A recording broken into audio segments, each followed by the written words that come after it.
News authors system administration.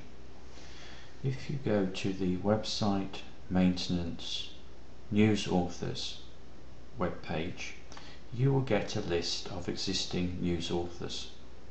Here we can see there's just one news author set up, that is myself, and that checking is enabled, which I'll explain in a minute, and the news category I'm assigned to is social, and I've got my username and password.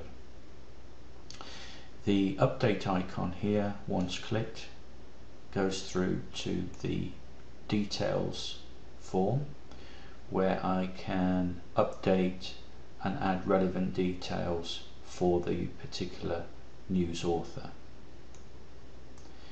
If I go back, I can also click on the H session log icon, and that will show me a session log, i.e. the dates and times that this particular news author has logged in. To create a new news author, click on the new link and the form comes up.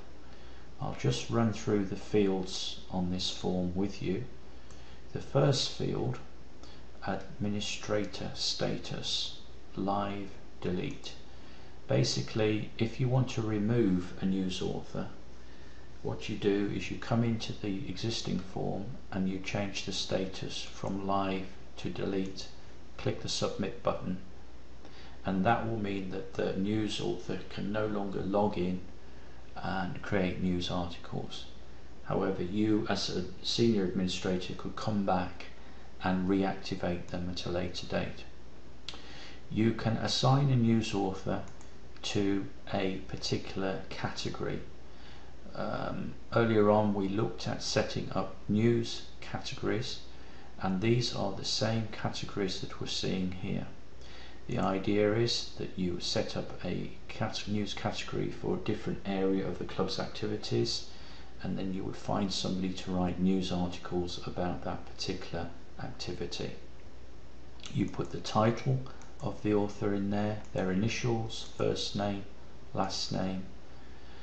The rest of the fields, not all of them are necessary. Date of birth isn't necessary. Username and password is necessary. That will be the username and password they use to log in.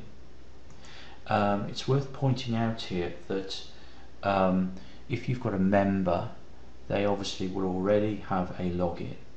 To let that member also be a news author, you would set them up in here, and they would have a different username and password to the one that they use for their membership, which means when they log in, whichever username and password they use will take them to the relevant place.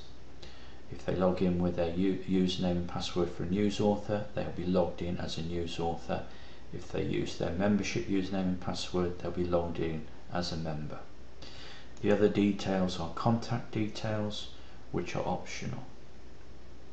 Okay, so that's an overview of the news author maintenance.